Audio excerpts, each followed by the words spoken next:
Bonsoir les enfants. L'histoire de ce soir que je vais vous raconter s'intitule Pompon le lapin et Elsa la tortue.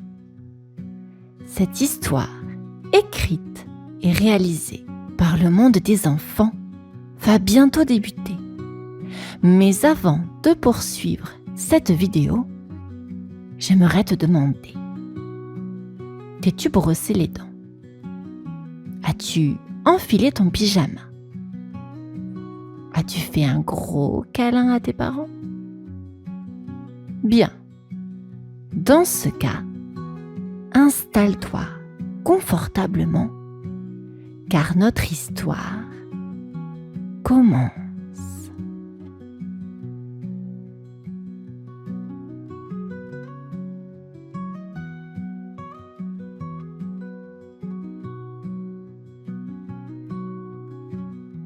Un matin, alors que le soleil se levait doucement sur la forêt, Pompon le lapin aperçut une affiche colorée collée à un vieux chêne.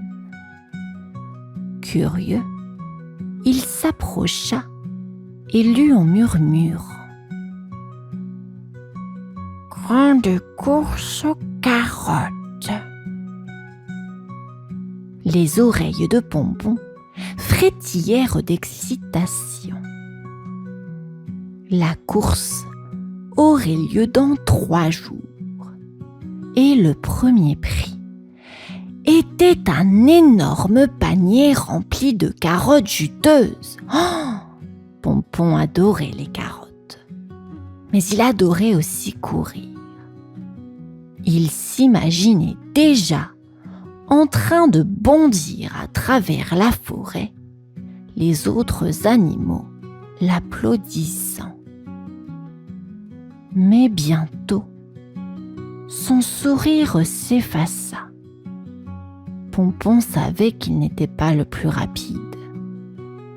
Beaucoup d'autres animaux de la forêt étaient plus grands et plus costauds. Comment pourrait-il les battre?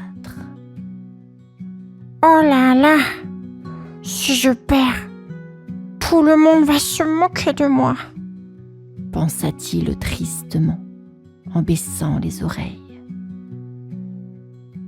C'est alors qu'Elsa la tortue apparut. Avec son allure tranquille, Elsa avait tout entendu et regardait Pompon d'un air bienveillant. « Alors, tu veux participer à la course ?» demanda Elsa en souriant. Pompon hocha la tête, un peu honteux. « Mais je n'y arriverai jamais seule, Elsa. » Elsa réfléchit un instant, puis répondit: « Et si on faisait équipe? Avec ta vitesse et ma patience, on pourrait avoir toutes nos chances. » Pompon leva les yeux, surpris mais ravi.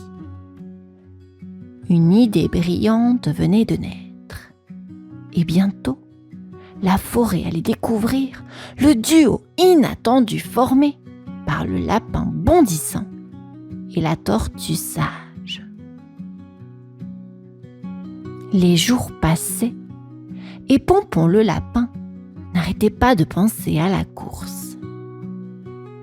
La proposition d'Elsa la tortue lui avait donné de l'espoir, mais aussi quelques doutes. Comment une tortue, qui avançait si lentement, pourrait-elle l'aider à gagner?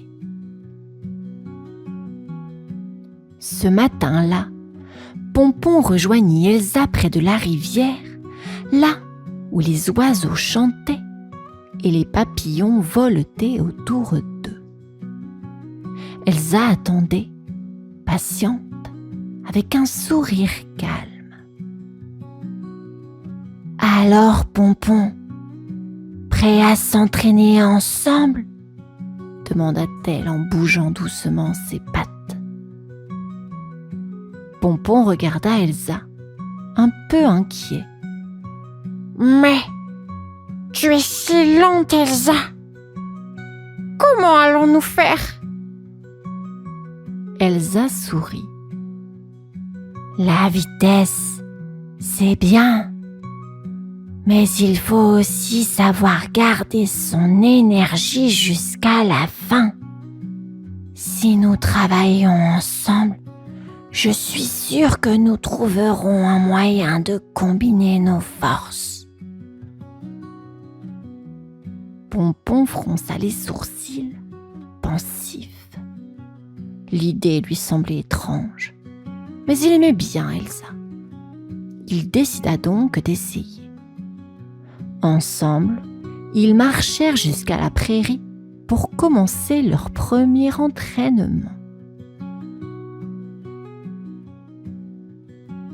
Elle proposa à Pompon de courir vite, mais pas trop longtemps. Pompon devait apprendre à contrôler sa vitesse et à ne pas s'épuiser trop vite. Pompon fit plusieurs essais, écoutant les conseils d'Elsa. Après quelques tours, Pompon commença à comprendre. Courir, c'était aussi savoir quand ralentir pour mieux repartir ensuite. Elsa, de son côté, observait attentivement, prêt à soutenir son ami. Les deux amis s'entraînèrent jusqu'au coucher du soleil et chaque pas les rapprochait un peu plus de la victoire qu'ils espéraient. Au lever du jour, Pompon le lapin bondit hors de son terrier. Aujourd'hui, il allait s'entraîner avec Elsa la tortue et il était bien décidé à faire de son mieux.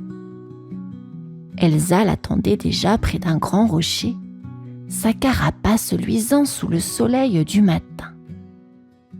« Bonjour Pompon, prêt pour un nouvel entraînement ?»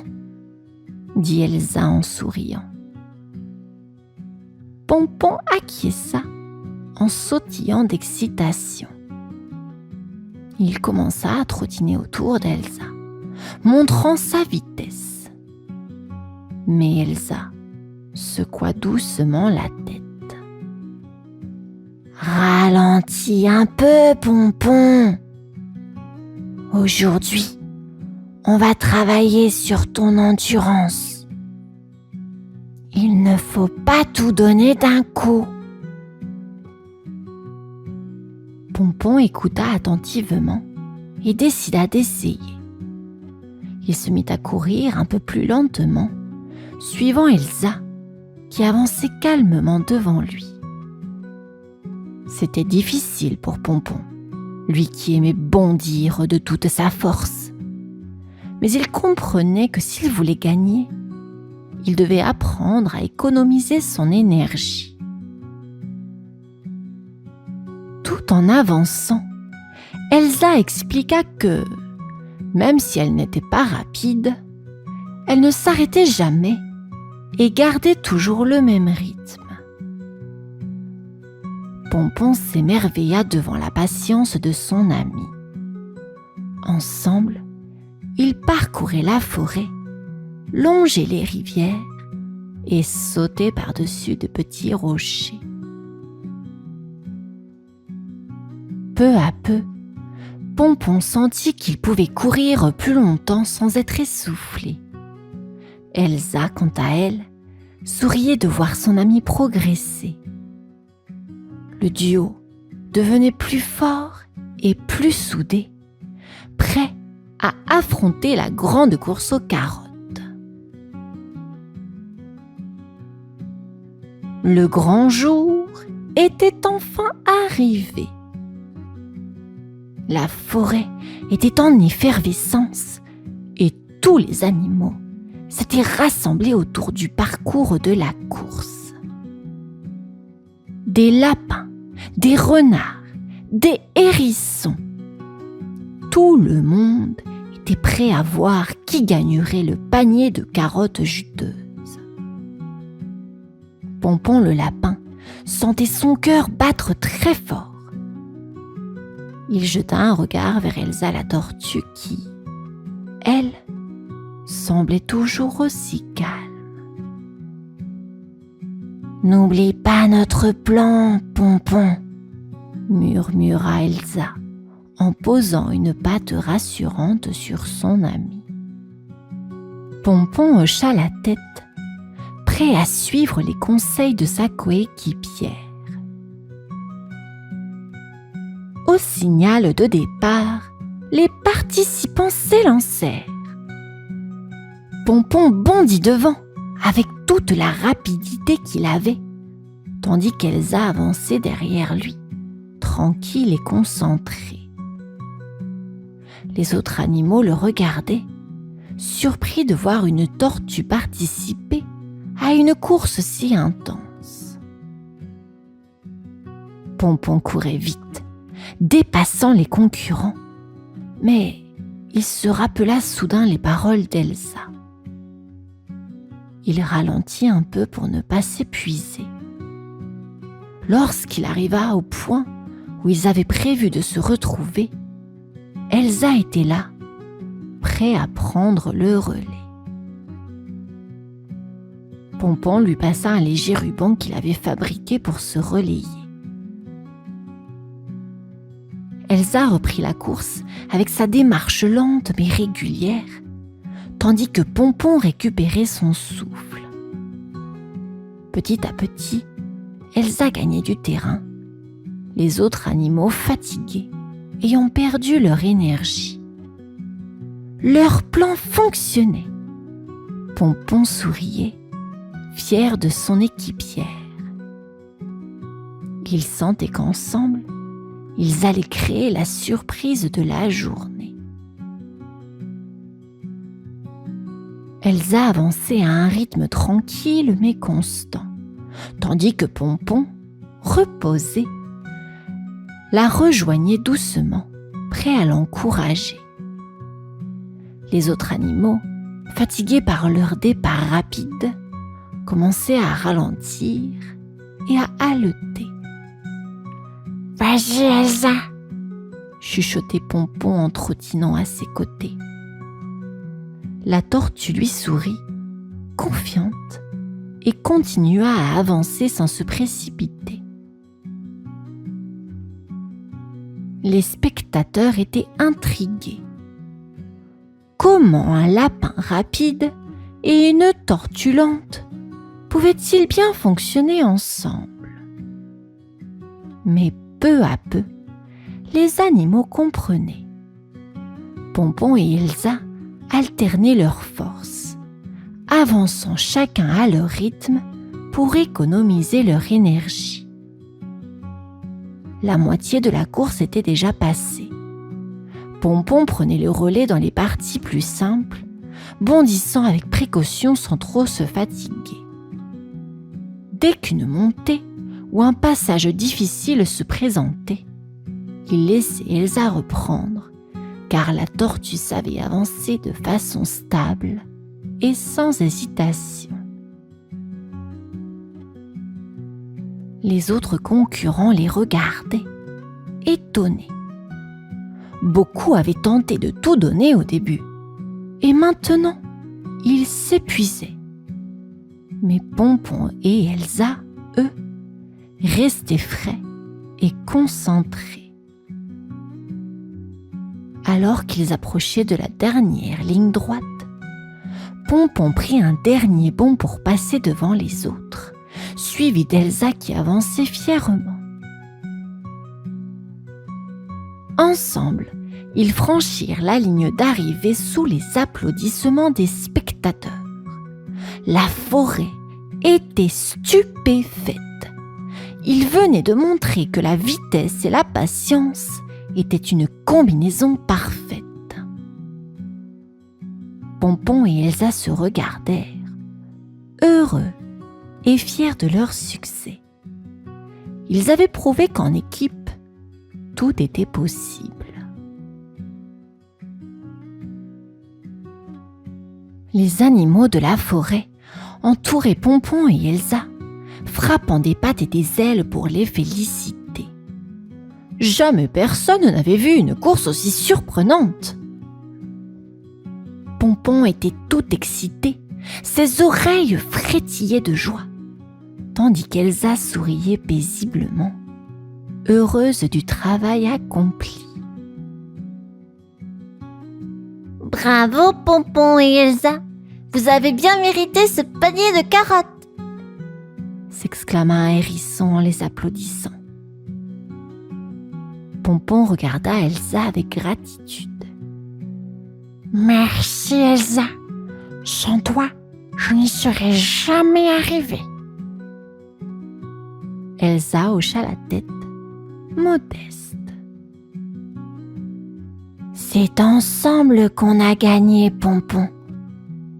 Ta vitesse et ma patience, c'était le mélange parfait. Les deux amis soulevèrent leur panier de carottes en riant, fiers de leur victoire. Pour célébrer, ils décidèrent de partager les carottes avec tous les animaux venus les soutenir. Un grand pique-nique s'organisa alors dans la clairière, où chacun pouvait savourer une part de leur récompense. Pendant que tout le monde croquait les carottes en riant, Pompon se rendit compte de l'importance de l'amitié et de la confiance. Grâce à Elsa, il avait appris qu'il ne fallait pas toujours aller vite pour réussir. La patience, le courage et surtout l'esprit d'équipe avaient fait toute la différence. Au coucher du soleil, Pompon et Elsa s'installèrent sur un rocher, regardant les autres animaux s'amuser. Ils étaient fatigués, mais heureux. Cette aventure resterait gravée dans leurs souvenirs comme le jour où un lapin et une tortue avaient prouvé qu'à deux, on pouvait accomplir de grandes choses. Et, sous le ciel étoilé, ils se promirent de participer ensemble à toutes les prochaines courses.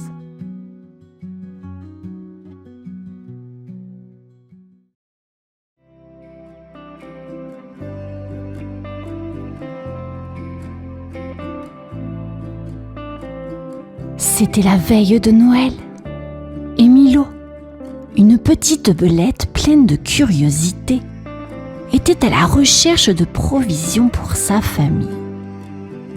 En fouinant près d'un vieux sapin, Milo découvrit une étrange clochette dorée, plus brillante que toutes les autres. Sans réfléchir, elle la toucha du bout de sa patte, et soudain, un tourbillon de neige apparut autour de lui. Milo fut aspiré dans une spirale scintillante et quand tout s'arrêta, il se retrouva face à une vision étrange. Les animaux autour de lui étaient devenus énormes. Les lapins étaient aussi grands que des rennes et les oiseaux avaient des ailes qui pouvaient obscurcir le ciel. Milo se rendit vite compte qu'il avait été transporté dans un monde où les animaux étaient tous des géants. Les arbres semblaient atteindre le ciel et les moindres brindilles avaient la taille de troncs. Mais au lieu de paniquer, il réalisa qu'il devait trouver une façon de rentrer chez lui. Avec courage, il se mit en marche, espérant que quelqu'un pourrait l'aider dans ce pays où tout semblait différent. Milo marchait prudemment à travers les herbes hautes qui étaient maintenant pour lui comme une forêt dense. Chaque pas était une aventure et chaque bruissement un mystère. Soudain, il aperçut au loin un grand mouvement. Un écureuil géant bondissait d'une branche à l'autre, provoquant un vent si fort que Milo dut s'accrocher à une feuille pour ne pas être emporté. « Je dois rester prudent, » se dit-il. « Mais je trouverai un moyen de m'en sortir. » Alors qu'il avançait, il remarqua des traces énormes sur le sol, des empreintes qui semblaient appartenir à un animal qu'il n'avait jamais vu auparavant.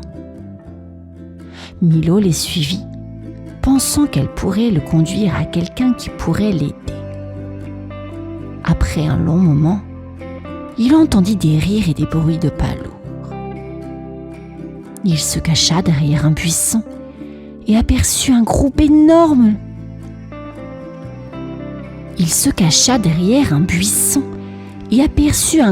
d'énormes lapins en train de jouer avec de grandes boules de neige. Ils semblaient joyeux et insouciants, et Milo se sentit un peu rassuré. Peut-être que ces géants n'étaient pas si dangereux après tout. En chemin, Milo tomba sur une immense clairière où des animaux géants étaient rassemblés autour d'un très grand sapin de Noël. Ces animaux, qu'on appelait les géants de neige, étaient en train de se disputer violemment. Leur voix était si forte que les branches des arbres tremblaient et que la neige tombait des hauts des cimes en gros flocons. Leur voix était si forte que les branches des arbres tremblaient et que la neige tombait des hautes cimes en gros flocons. Curieux, Milo s'approcha discrètement et écouta leur querelle.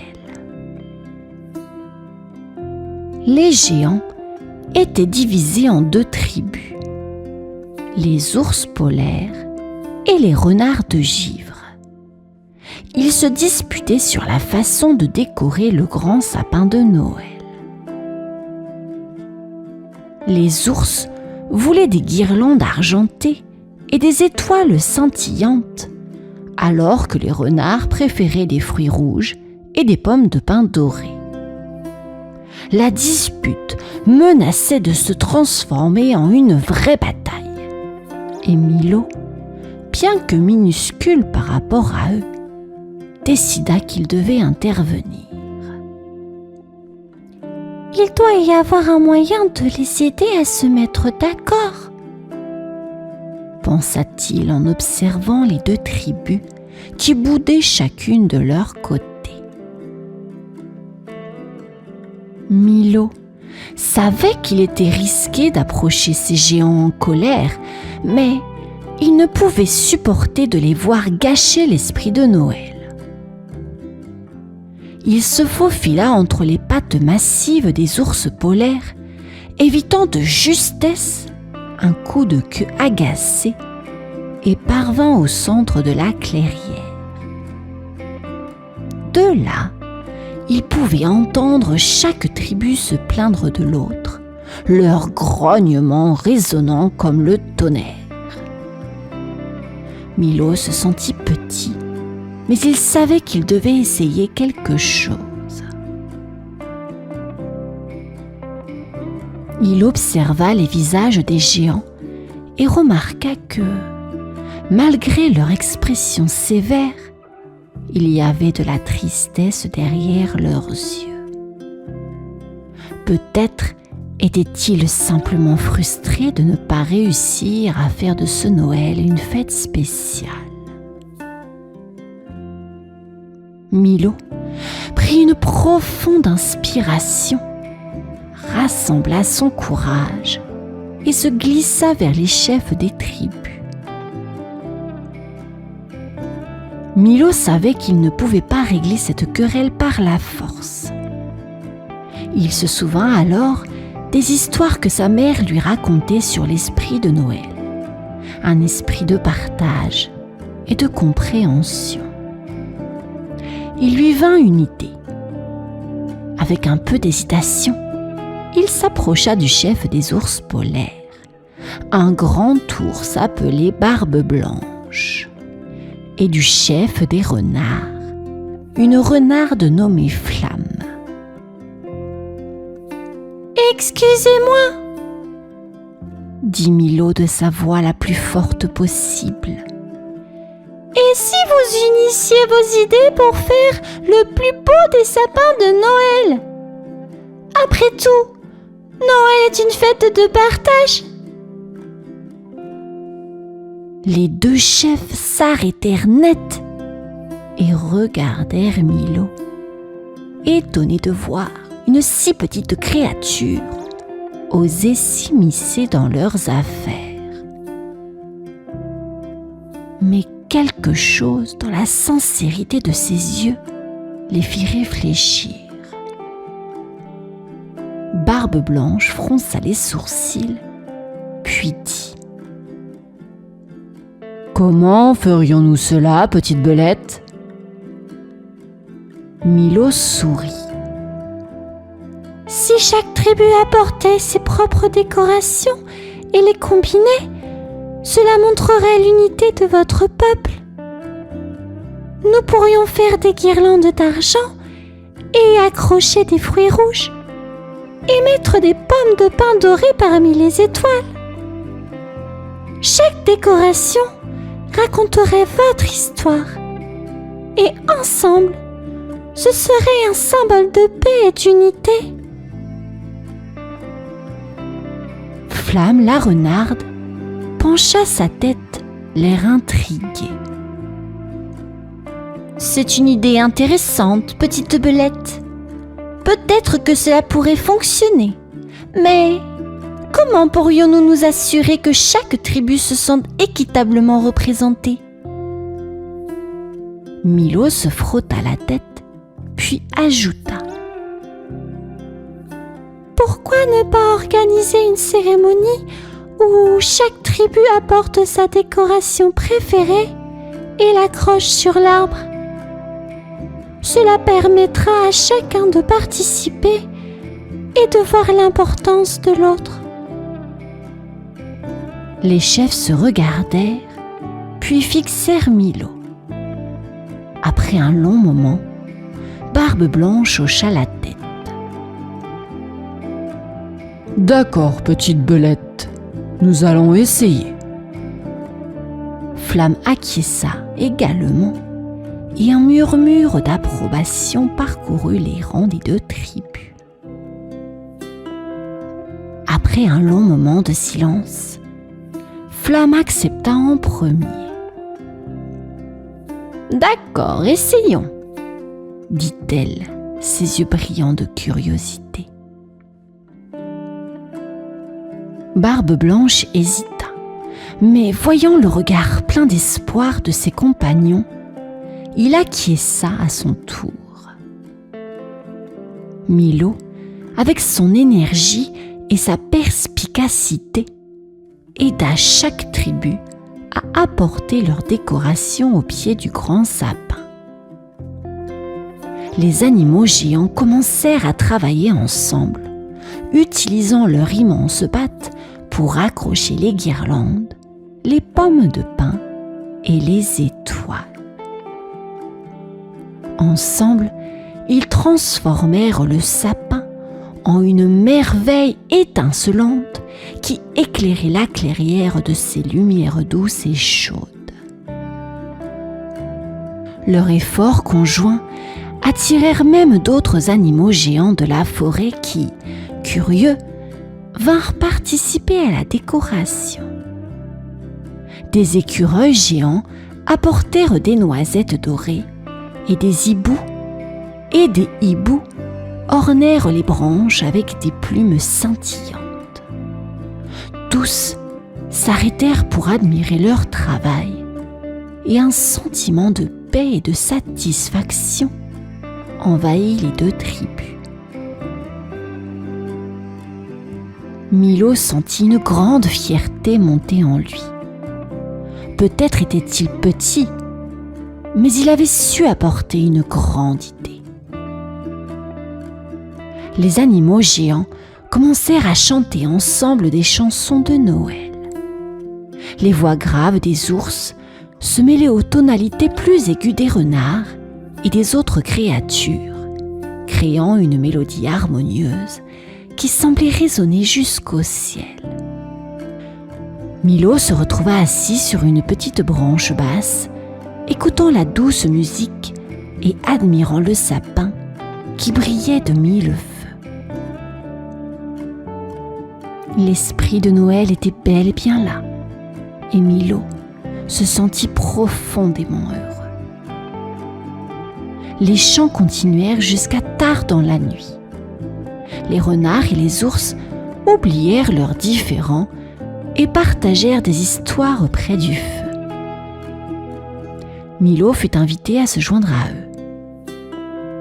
Les ours racontèrent des légendes sur les hivers passés et les renards évoquèrent des contes magiques sur la forêt enneigée. Milo écoutait avec fascination, se sentant pour la première fois véritablement inclus dans ce monde de géants. Il réalisa que la magie de Noël ne résidait pas seulement dans les décorations, mais dans le partage de moments précieux avec les autres. La nuit de Noël était enfin arrivée. Les géants de neige se réunirent autour du sapin et Barbe Blanche prit la parole. « Petit Milo, dit-il, tu nous as appris que la taille ne fait pas tout, mais que le courage et la bonté sont bien plus importants. Pour te remercier, nous avons un cadeau pour toi. » Flamme apporta une étoile dorée, bien plus petite que les autres décorations. Elle était d'une beauté éclatante et elle l'accrocha autour du cou de Milo comme un pendentif. Cette étoile te guidera toujours, où que tu sois. Elle est un symbole de l'esprit de Noël que tu as su nous rappeler. Milo fut ému aux larmes.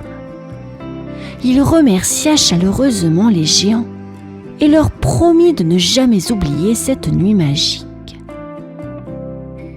Les autres animaux géants offrirent également des cadeaux à Milo. Une petite écharpe faite de laine douce tissée par les moutons géants et une baie étincelante apportée par les oiseaux. Milo se sentit profondément honoré. Il savait que ces cadeaux venaient du fond du cœur des géants et cela signifiait beaucoup plus que tout autre trésor matériel. Barbe Blanche leva alors une grande patte et déclara : « À partir de maintenant, Milo sera notre ami et allié. Que l'étoile dorée qu'il porte rappelle à tous que même le plus petit d'entre nous peut accomplir de grandes choses. » Les animaux autour applaudirent et se mirent à danser autour du sapin. Milo, bien que petit, se sentait immense à cet instant, enveloppé par l'amour et la chaleur de ses nouveaux amis. Le lendemain matin, la clochette dorée apparut à nouveau devant Milo, et cette fois, il savait quoi faire. Il la toucha doucement et se retrouva transporté à travers le tourbillon de neige, de retour à son monde. Tout semblait normal. Les arbres avaient repris leur taille, les lapins étaient redevenus petits et le sapin de Noël de la forêt était bien plus modeste que celui des géants de neige. Milo courut retrouver sa famille et leur raconta son incroyable aventure. Ses frères et sœurs étaient émerveillés et sa mère, les larmes aux yeux, l'étreignit tendrement. « Tu es peut-être petit, Milo, mais tu as un grand cœur, » lui dit-elle. Milo se sentait rempli de fierté, non seulement parce qu'il avait réussi à revenir, mais aussi parce qu'il avait appris l'importance de l'unité et du partage. Cette année-là, la forêt fêta Noël comme jamais auparavant. Le sapin fut décoré avec des guirlandes, des pommes de pin et des fruits rouges, tout comme Milo l'avait vu chez les géants. Et au sommet du sapin brillait une petite étoile dorée, rappelant à tous que la vraie magie de Noël ne dépend pas de la taille ou de la force, mais de l'amour et du partage. La clochette dorée fut également accrochée à une branche basse en souvenir du voyage de Milo. Et chaque animal de la forêt venait l'observer avec émerveillement. Les animaux organisèrent une grande fête autour du sapin avec des jeux, des chants et des festins. Milo, assis sur une branche, observait la scène avec un sourire. Il se rappela chaque instant passé parmi les géants et se promit de toujours se souvenir de cette aventure incroyable. La forêt résonnait de rires et de chants, et l'étoile dorée brillait, symbole de tout ce que Milo avait appris. Les jours suivants, Milo remarqua que l'étoile dorée autour de son cou brillait chaque fois qu'il faisait quelque chose de gentil. Lorsqu'il aidait ses frères et sœurs à ramasser des baies ou lorsqu'il partageait une histoire amusante avec ses amis de la forêt, l'étoile scintillait doucement, comme pour l'encourager. Milo comprit alors que l'esprit de Noël ne se limitait pas à une seule nuit. C'était quelque chose qu'il pouvait porter avec lui chaque jour, à travers ses actions et sa gentillesse. Un soir, alors qu'il admirait l'étoile au sommet du sapin de la forêt, Milo se sentit rempli de gratitude. Il se souvint des géants de neige et de la façon dont ils avaient appris à travailler ensemble. La magie de Noël est partout, tant que nous choisissons de la voir, pensa Milo. Il leva les yeux vers les étoiles scintillantes dans le ciel et fit un vœu silencieux. Celui que l'esprit de Noël continue de briller dans chaque cœur, petit ou grand. Avec ce vœu, Milo se blottit près de sa famille, prêt à affronter chaque nouvelle aventure avec courage, bonté et un cœur rempli de lumière. Et c'est ainsi que Milo devint un symbole d'espoir pour tous les animaux de la forêt. Chaque année, à Noël, les animaux se souvenaient de l'histoire de Milo, la petite belette courageuse qui avait changé un monde de géants. Les enfants de la forêt grandissaient en entendant cette histoire, apprenant que même les plus petits pouvaient accomplir de grandes choses s'ils avaient du courage et un cœur pur. Et ainsi, l'esprit de Noël continuait de se propager, une année après l'autre, porté par le vent, les étoiles et le doux tintement d'une clochette dorée. Milo devint également une source d'inspiration pour d'autres petites créatures de la forêt. Les souris, les mulots, et même les insectes venaient lui demander conseil, fascinés par son histoire. Il leur racontait comment l'unité et l'amour avaient transformé une nuit de dispute en une célébration magnifique. L'étoile dorée ne cessait de briller, rappelant à tous que la bonté et le courage pouvaient illuminer même les jours les plus sombres. Et chaque hiver, lorsque la neige commençait à tomber, Milo se souvenait de son aventure et se rendait au grand sapin de la forêt. Là, il regardait l'étoile au sommet et pensait aux géants de neige. Il savait que quelque part, dans un autre monde, ces géants pensaient aussi à lui. L'esprit de Noël les unissait tous, peu importe la distance, et cela remplissait le cœur de Milo de chaleur et de bonheur.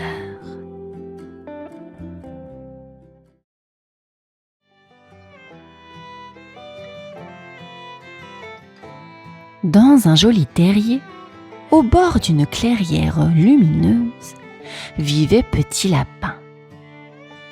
Tous les jours, il sautillait joyeusement dans la forêt, grignotait des carottes et écoutait les histoires de sa grand-mère. Mais un soir, celle-ci lui raconta quelque chose de bien plus fascinant qu'un simple conte. Une légende ancienne parlant d'une carotte magique. Cette carotte, disait-elle, pouvait exaucer un seul et unique vœu à celui qui la trouvait. Ses grandes oreilles se dressèrent aussitôt d'excitation. Petit Lapin ne pouvait s'empêcher de rêver à ce qu'il pourrait demander à la carotte magique. Peut-être une montagne de carottes, ou de pouvoir sauter jusqu'aux étoiles.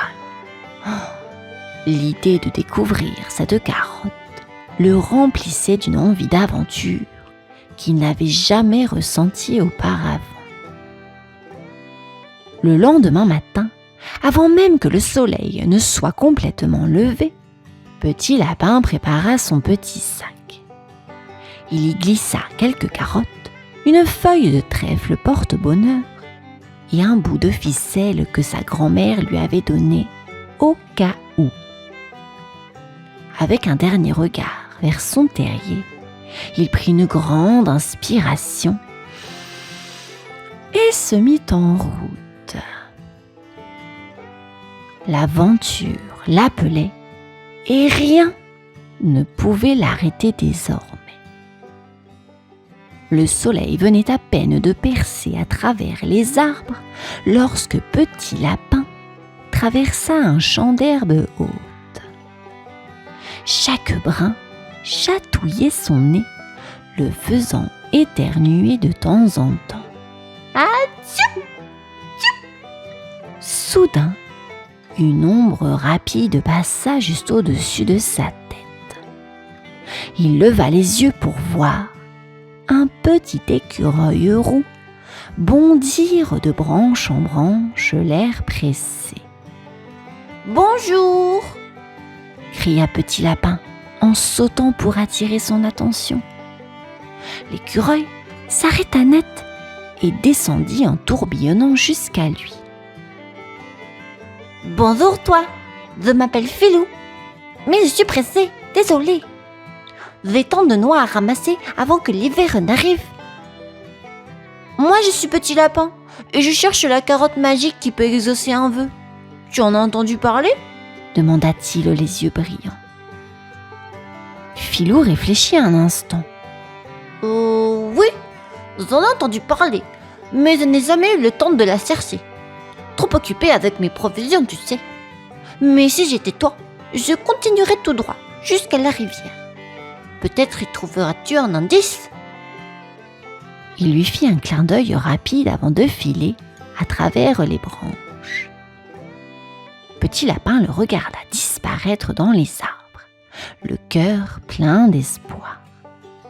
il continua son chemin, encore plus déterminé à trouver la carotte magique. Petit Lapin suivit le chemin indiqué par Filou jusqu'à ce qu'il entende un bruit familier, celui d'une rivière qui coulait, mais pas doucement. Lorsqu'il arriva au bord de l'eau, il découvrit un large courant, tourbillonnant et rugissant, bien plus impressionnant qu'il ne l'avait imaginé. Il plissa les yeux pour chercher un moyen de traverser, mais aucun pont n'était en vue. « Comment je vais faire ?» murmura-t-il inquiet. C'est alors qu'un castor apparut, traînant une grosse branche derrière lui. Avec ses dents aiguisées et sa queue plate, il semblait capable de tout construire. Petit Lapin s'approcha doucement. « Bonjour, monsieur Castor, je suis Petit Lapin et je dois traverser cette rivière pour continuer mon voyage, mais je ne sais pas comment faire. » Le castor le regarda de ses yeux malicieux et sourit. « Oh, une rivière! Pas de problème pour moi. Je suis un expert en construction. » Il se mit immédiatement au travail, ramassant branches et brindilles avec une précision étonnante. En un rien de temps, il avait assemblé un petit pont de fortune. « Voilà, mon ami, c'est solide. Tu peux traverser en toute sécurité. » Petit Lapin, reconnaissant, traversa prudemment le pont. Avant de partir, le castor lui offrit un morceau d'écorce comme porte-bonheur. « Garde-le pour la suite de ton aventure. » Petit Lapin continua son voyage le cœur léger, prêt pour la prochaine étape. Après avoir traversé la rivière, Petit Lapin continua son voyage, entrant dans une partie plus sombre et plus dense de la forêt. Les arbres semblaient se rapprocher les uns des autres, et les ombres devenaient plus profondes. Soudain, il aperçut une grotte, à moitié cachée sous un vieux chêne tordu. Une lumière douce émanait de l'intérieur, comme l'invitant à entrer. Petit Lapin, un peu nerveux, s'avança prudemment. À l'intérieur, il trouva un vieux hibou aux plumes grisâtres et aux yeux sages. Le hibou était perché sur une branche basse, semblant l'attendre. « Bienvenue, Petit Lapin !» dit le hibou d'une voix douce mais profonde. « Je suis hibou sage et je sais pourquoi tu es ici. La carotte magique, n'est-ce pas ?» Petit Lapin hocha la tête, impressionné. « Oui, je la cherche depuis longtemps. On m'a dit qu'elle pouvait exaucer un vœu. » Hibou sage hocha lentement la tête. « Elle le peut, en effet. Mais la route est semée d'embûches. La carotte est protégée par des ronces épaisses et piquantes.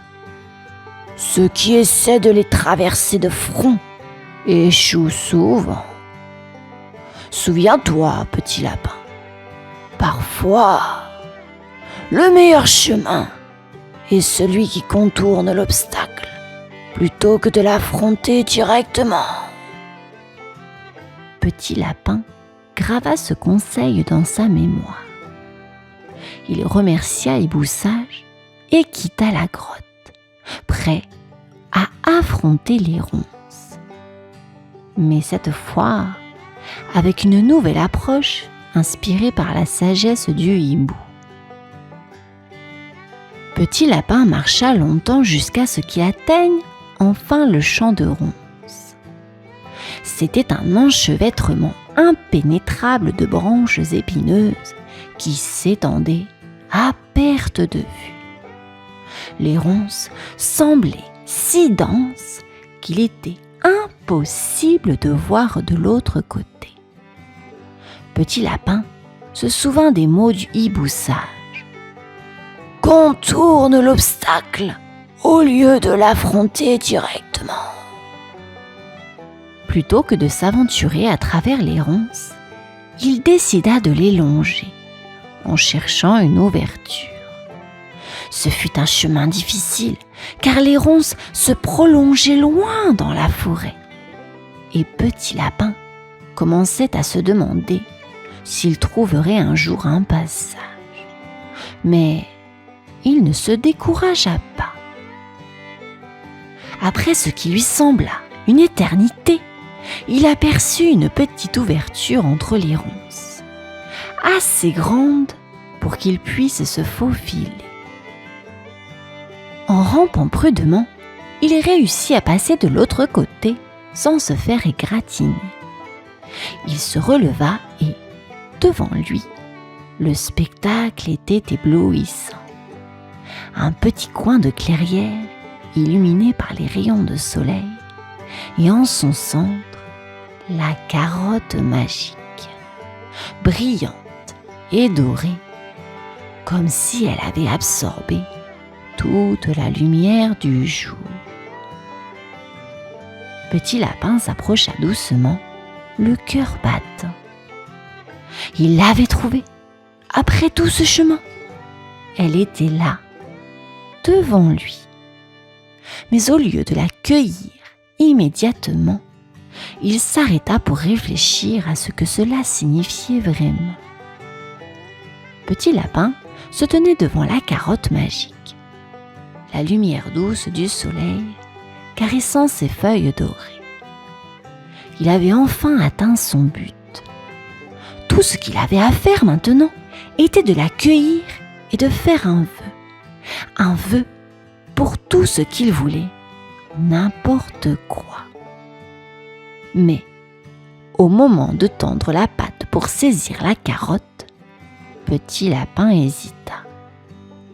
Il repensa à son voyage, à Filou l'écureuil qui l'avait aidé malgré son emploi du temps chargé, au castor qui avait construit un pont pour lui permettre de traverser la rivière, au hibou sage dont les conseils l'avaient guidé jusqu'ici.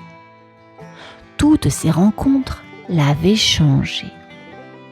Petit Lapin réalisa que ce n'était pas tant la carotte qu'il recherchait, mais les expériences qu'il avait vécues en chemin. Il n'avait plus de souhaits égoïstes à formuler. Il avait découvert quelque chose de bien plus précieux: le courage, l'amitié et la sagesse. Avec un sourire, il décida de planter la carotte magique dans la terre, juste là où elle avait poussé. Il espérait qu'un autre aventurier, un jour, pourrait la trouver et vivre à son tour une grande aventure. Petit Lapin se retourna, le cœur léger, et reprit le chemin vers son terrier, où de nouvelles aventures l'attendaient.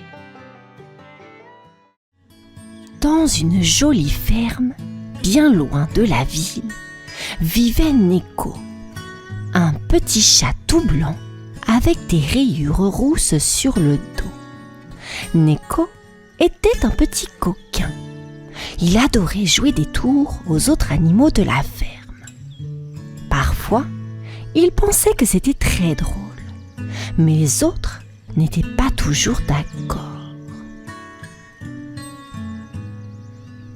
Chaque matin, Neko se réveillait en souriant, prêt pour une nouvelle farce. Qu'est-ce que je vais faire aujourd'hui ? Se demandait-il en se léchant les pattes. Peut-être mettre du poil à gratter dans le foin de Brune à la vache. Elle va se gratter toute la journée. Neko rigola tout seul à cette pensée. Il y avait aussi Coco la poule qui avait peur de tout. Neko aimait bien se cacher derrière les buissons et sauter devant elle.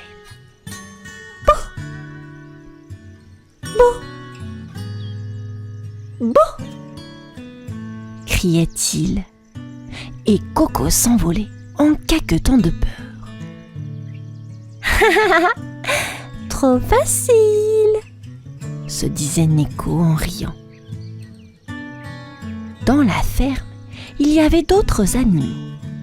Gribouille le cochon, Patou le chien et même Grignotte le petit lapin. Tous vivaient ensemble et se connaissaient bien. Mais Neko, avec ses farces, rendait parfois la vie un peu plus compliquée. Un jour, après avoir fait peur à Coco pour la énième fois, Patou le chat s'approcha de Neko.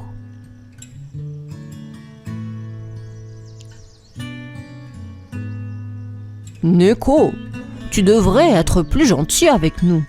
On n'aime pas toujours tes blagues. Neko haussa les épaules. Pouf, vous n'avez pas d'humour, pensa-t-il. Mais au fond de lui, une petite voix lui disait qu'il devait peut-être écouter ses amis. Peut-être. Ainsi commença l'histoire de Neko, le petit chat espiègle qui avait encore beaucoup à apprendre sur l'amitié et la gentillesse. Neko était en pleine forme ce matin-là. Il avait plein de nouvelles idées pour ses farces. Oh, ça va être tellement drôle, pensa-t-il en sautillant dans la ferme. Sa première victime fut Brune la vache. Neko mit discrètement du poil à gratter dans son foin. Ça va la rendre folle, se dit-il en riant. Brune, en mangeant, se mit à se gratter frénétiquement. Oh non, ça gratte, mugissait-elle. Les autres animaux regardaient, perplexes. Ensuite, Neko se dirigea vers l'enclos de Gribouille le cochon. Il renversa un seau d'eau près de la boue. Quand Gribouille arriva, il glissa et tomba les 4 pattes en l'air.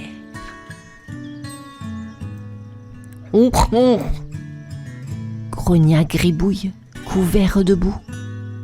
Neko, caché derrière la barrière, riait à s'enrouler par terre. Patou le chien ne fut pas épargné. Neko cacha son os préféré sous un tas de paille. Patou le chercha partout, reniflant et aboyant. Où est mon os? Aboyait-il désespéré. Neko se retenait de rire derrière le poulailler. Les animaux commencèrent à en avoir assez des farces de Neko. Ce n'est plus drôle, Neko, dit Brune en se grattant. Tu nous embêtes. Tu nous embêtes. Grogna Gribouille. Mais Neko ne les écoutait pas. Ils sont trop sérieux, pensa-t-il. Ils ne comprennent pas l'humour. Mais au fond, Neko se sentait un peu seul. Pourquoi ne rit-il pas avec moi? Se demanda-t-il. Il ne réalisait pas que ces farces blessaient ses amis. Pour lui, c'était juste des jeux. Pourtant, une petite voix au fond de lui commençait à chuchoter. Peut-être que Patou avait raison. Peut-être que je devrais être plus gentil. Mais pour l'instant, Neko chassait cette pensée et continuait ses farces, sans se rendre compte de l'impact sur les autres. Un soir, Après une journée remplie des farces de Neko, les animaux de la ferme décidèrent de se réunir en secret. Ils se rassemblèrent dans la grange, loin des oreilles de Neko. « On doit faire quelque chose !» dit Brune la vache. « Ces farces deviennent insupportables. » « Oui, il faut lui donner une leçon !» ajouta Gribouille le cochon. Mais comment ? Patou le chien prit la parole. Si on lui faisait une petite farce à notre tour, pour qu'il comprenne ce que ça fait. Tous les animaux hochèrent la tête. Ils se mirent à chuchoter et à échanger des idées. Coco la poule proposa. On pourrait cacher tous ses jouets préférés. On pourrait cacher tous ses jouets préférés.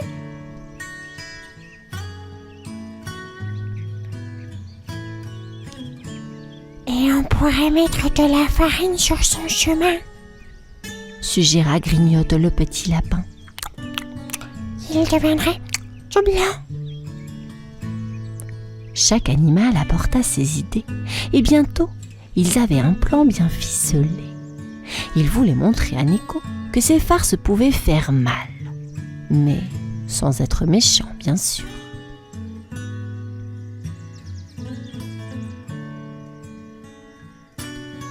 Pendant ce temps, Neko, qui se reposait dans sa niche, pensait à ses prochaines farces. Qu'est-ce que je vais faire demain ? Se demandait-il en souriant. Il n'avait aucune idée du complot qui se tramait contre lui. Les animaux retournèrent chacun à leur place, impatients de voir la réaction de Neko le lendemain. Ils espéraient qu'il comprendrait enfin que ces farces n'étaient pas toujours drôles. Neko, quant à lui, ne se doutait de rien. Il s'endormit avec un sourire sur les lèvres, rêvant de ses prochaines aventures, sans savoir que les autres animaux avaient décidé de lui donner une leçon qu'il n'oublierait jamais. Le lendemain matin, Neko se réveilla avec plein d'énergie et de nouvelles idées de farce. Il sortit de sa niche, prêt pour une nouvelle journée de bêtises. Mais il ne savait pas que les autres animaux avaient préparé des surprises pour lui. La première farce attendait Neko près de l'enclos de Gribouille. En courant, il trébucha sur une corde invisible et tomba dans une mare de boue. « Bark !» s'écria-t-il. « Qui a mis cette boue-là ?» Les autres animaux le regardaient en souriant. Un peu plus tard, Neko aperçut une souris. « Ah, une proie facile !» pensa-t-il. Mais quand il sauta dessus, il découvrit que la souris était en fait remplie de poivre. « Ah, tchou ! Ah, tchou !» Neko éternua sans arrêt. Coco la poule gloussa discrètement. Ensuite, Neko trouva son jouet préféré, une petite balle. Mais dès qu'il la toucha, elle se couvrit de colle. « Oh non, mes pattes !» se lamenta-t-il. Il essayait de se débarrasser de la colle, mais en vain. À chaque piège, Neko se sentait de plus en plus frustré. « Pourquoi tout le monde est contre moi ?» se demandait-il. Puis, il commença à se rappeler de ses propres farces. « Oh, peut-être que j'ai été trop loin ?» pensa-t-il. « Est-ce que c'est comme ça que mes amis se sentent quand je leur fais des farces ?» Patou s'approcha doucement de Neko. « Tu vois, Neko, ce n'est pas très agréable de subir des farces. » « Nous voulions que tu comprennes ce que nous ressentons. » Neko baissa les yeux, se sentant un peu honteux. Je suis désolée, murmura-t-il. je ne voulais pas vous blesser. Les animaux sourirent. Ils savaient que Neko commençait à comprendre. Peut-être qu'il apprendrait à être plus gentil, tout en gardant son espièglerie amusante, mais sans blesser ses amis. Après une journée pleine de pièges et de farces retournées contre lui, Neko comprit qu'il était allé trop loin. Ces farces avaient blessé ses amis. « J'ai vraiment fait du mal, hein ?» pensa-t-il tristement. « Je dois réparer mes erreurs. » Le lendemain matin, Neko alla voir Brune la vache en premier. « Brune, je suis vraiment désolée pour le poil à gratter dans ton foin. Je ne voulais pas te faire de mal. » Brune hocha la tête. « Merci, Neko. Mais les excuses ne suffisent pas toujours. Il faut aussi montrer que tu veux vraiment changer. » Neko alla voir Gribouille le cochon. « Gribouille, pardon pour t'avoir fait glisser dans la boue. » Gribouille grogna doucement. « On verra si tu veux vraiment être gentil. » Patou le chien écouta Neko s'excuser pour l'eau se cacher. « D'accord, Neko, mais tu dois prouver que tu peux être un bon ami. » Neko savait qu'il devait faire plus que s'excuser. Il décida d'aider les animaux de la ferme. Il apporta de l'herbe fraîche à Brune, aida Gribouille à trouver des glands et joua gentiment avec Coco la poule sans lui faire peur. Peu à peu, les animaux commencèrent à voir que Neko essayait vraiment de changer. Il ne faisait plus de farces méchantes, mais il trouvait encore des façons drôles et gentilles de jouer avec eux. Il aidait Grignotte le lapin à trouver les meilleurs légumes du jardin et partageait ses jouets avec Patou. Neko se sentait bien. « C'est bien de voir mes amis sourire, » pensa-t-il. « Peut-être que je peux être espiègle sans être méchant. » Les animaux commencèrent à faire confiance à Neko à nouveau. Ils savaient qu'il restait un peu chafouin, mais maintenant, ils comprenaient l'importance d'être gentil et de penser aux autres. Et Neko, lui, se sentait plus heureux que jamais, entouré de ses amis.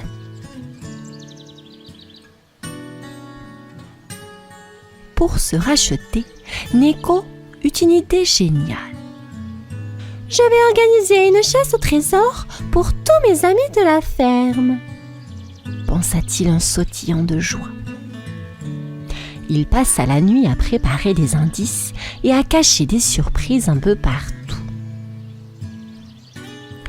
Coco trouvera des graines près du poulailler et Gribouille des pommes sous l'arbre.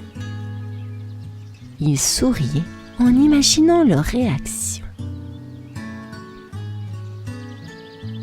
Le matin venu, Neko réunit tous les animaux.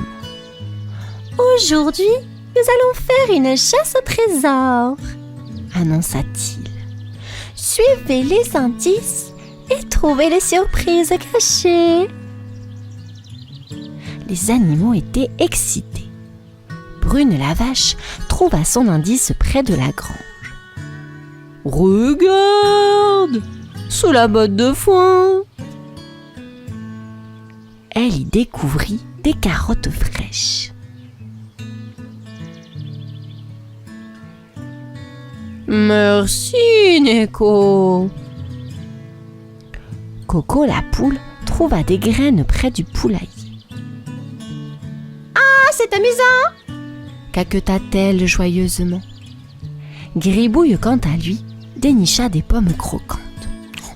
« c'est délicieux, grogna-t-il en mâchant.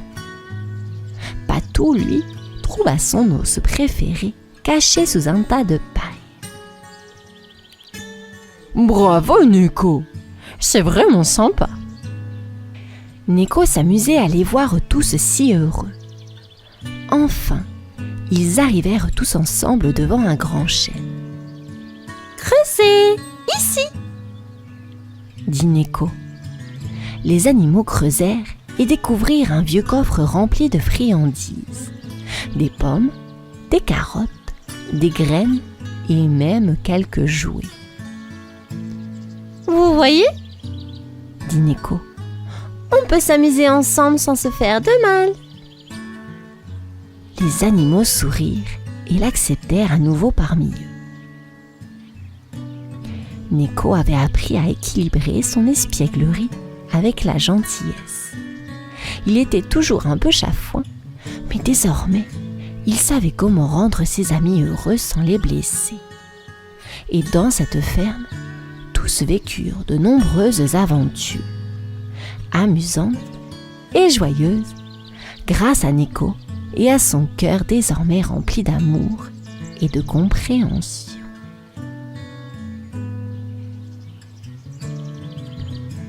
Cette histoire est à présent terminée, les enfants. Bonne nuit, à bientôt.